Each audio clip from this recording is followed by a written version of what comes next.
Thank you, Satya, for doing this. Thank you for choosing to join us for BioAsia, which is our flagship initiative, because life sciences is a very, very important sector for Telangana and Hyderabad. And of course, information technology is another very important sector for us. And for the rest of the audience, this man needs no introduction. He's a world-renowned CEO. And of course, we are proud from Hyderabad, Telangana, and India.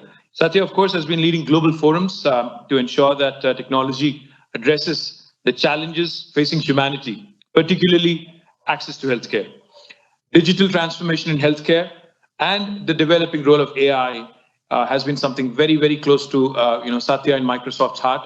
So we are here to chat with Satya about a bunch of things that we all have been thinking over the last 1 year, particularly going through this pandemic.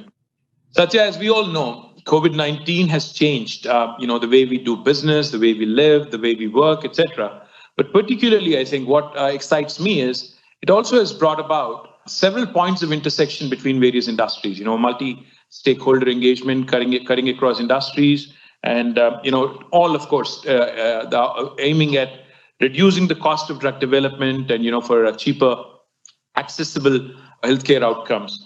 What are your thoughts on how organizations and, businesses at large need to relook at this multi-stakeholder engagement and eventually possibly look at accelerating transformation out of this pandemic? First of all, Ram, it's such a pleasure to be with you and to be able to join BioAsia Forum. It's fantastic that you're holding this, and obviously being able to join virtually a meeting in Hyderabad always gives me a lot of pleasure. To your point, interestingly, if you think about what this pandemic has done, Ram, is it's just across the board accelerated digital transformation. In the first instance, I even shudder to think what would the world's level of productivity and economic activity been if it was not for even the current generation of technology, whether it is a cloud or technologies like Teams or what have you, which just kept us going. In fact, I would say the first phase for us, we became digital first responders to all the first responders out there, whether it's in healthcare, whether it's in critical manufacturing and retail.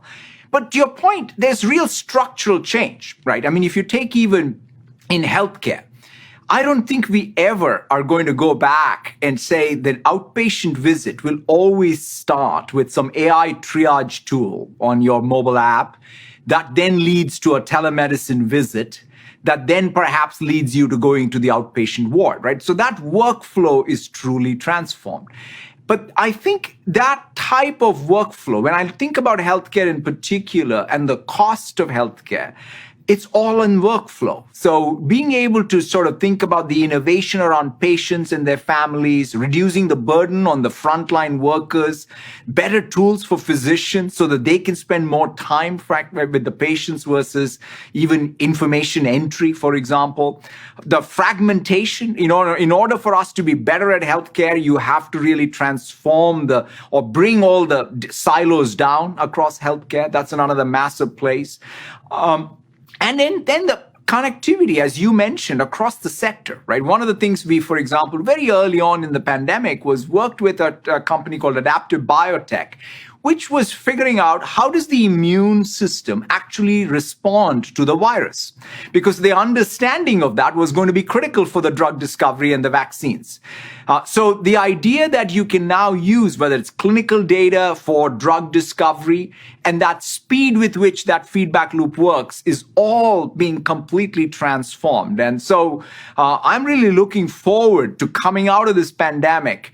How do we, as a society, as a global community, get better at, quite frankly, handling the next tail event? Because we can't predict what the next tail event is. It's probably not a pandemic, but whatever is that tail event, I think we'll be better equipped, both from a resiliency perspective and our ability to adapt because of digital tech.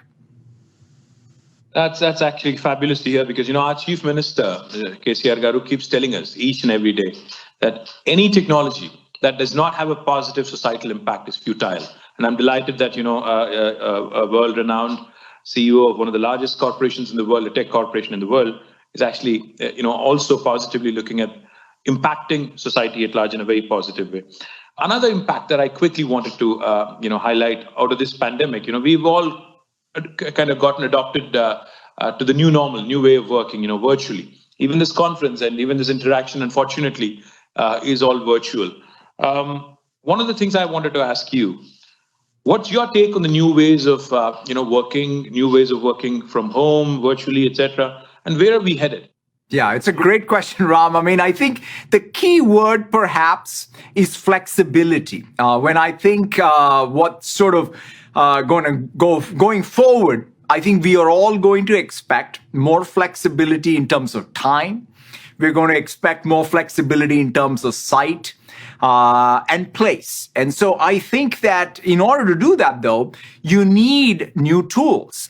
So, for example, collaboration. One of the things that I would say this pandemic has really pushed us is to ensure that you can always work from home, but still collaborate with other people. But it's no longer, Ram, just for the knowledge workers, right? So it's even for the frontline workers. Think about this.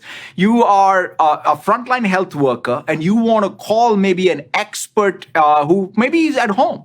And you're able to now do that, whether it's using something like even HoloLens or even just a messaging application like Teams. So that ability to collaborate across frontline and knowledge work, I think, is transformed. And another aspect, Ram, I'm seeing, which is really changing is learning, right? I mean, all of us are bringing in new people into our organization, trying to build that human capital. And a lot of human capital depends on social capital. After all, we learn from others whom we interact with.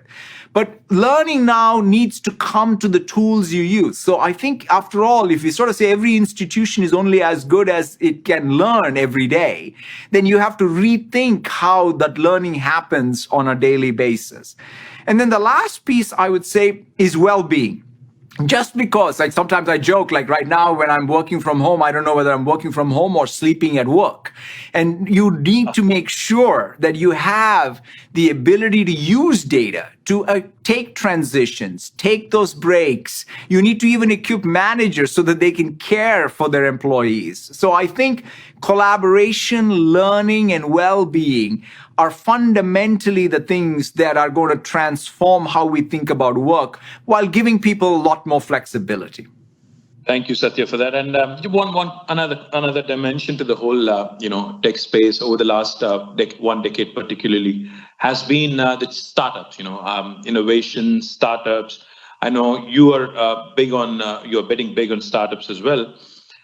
Disruptive technologies are, of course, shaping the future of business, irrespective of what business we are in. But particularly since we're talking BioAsia, since we're talking this pandemic, in healthcare value chain, how do you see, as we reimagine the medicine of future, how do you see startups shaping up the future of our business?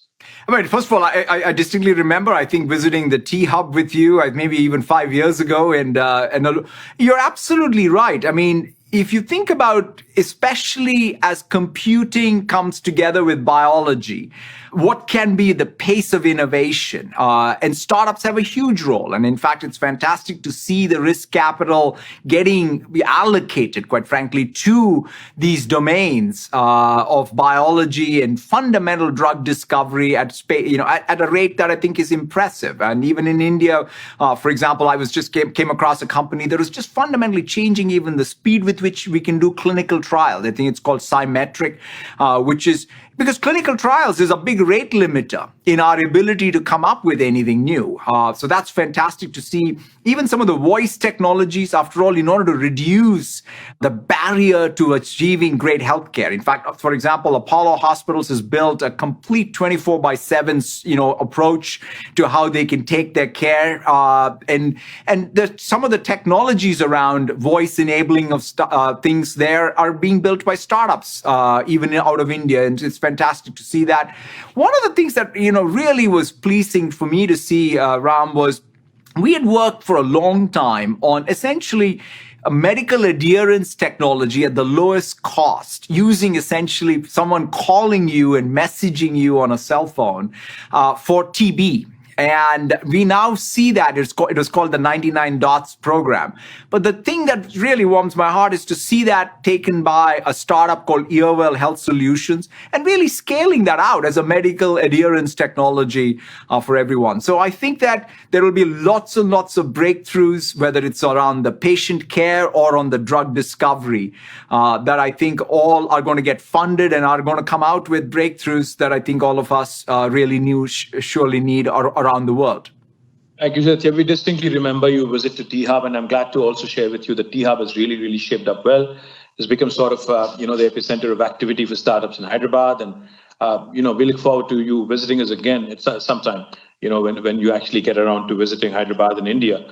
One another question, Satya, I think that has kind of been a concern for all of us. In fact, recently, my son is 15.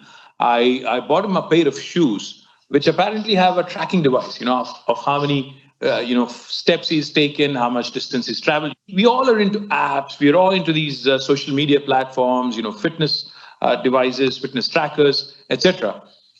One question that kind of has been bothering all of us, is data security and privacy.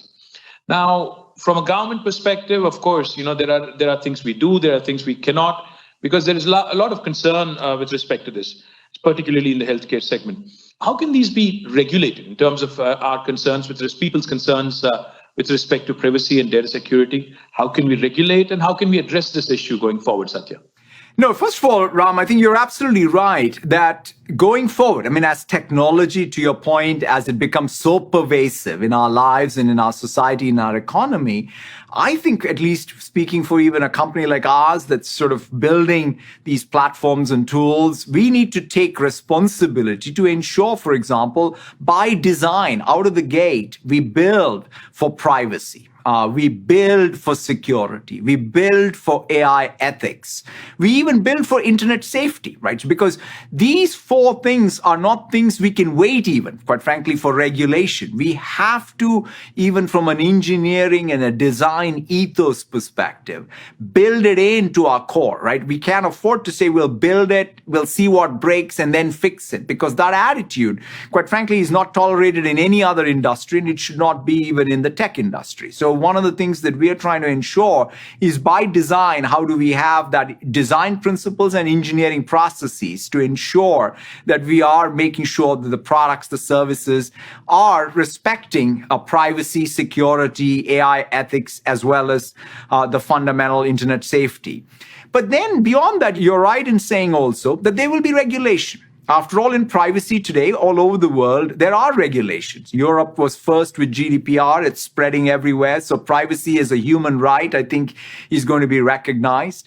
And there will be other regulations which are going to say that when you use in healthcare, for example, data, who is benefiting? Ultimately, if some patient data is being used, it has to benefit the patient.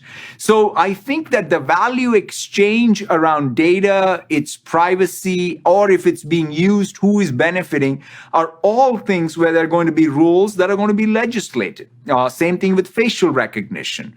Same thing with AI ethics. And so I look forward to a world where we do have, just after all, we have food safety laws, we have drug safety laws. There will be similarly, I think, rules and regulations. Hopefully there's a global norm, Ram. That's one thing that I would hope for, is that we don't fragment, that we are able to, whether it's on privacy or other safety, we bring together a set of global rules that will allow all of us to both comply and make sure that, what we build is safe to use. Thank you so much, Satya. I look forward to seeing you in Hyderabad. Thank you very much for your time, and thank you very much for joining us in BioAsia. Thank you. Thank you. Thank you so much, Ram. It's such a pleasure to be with you. Cheers.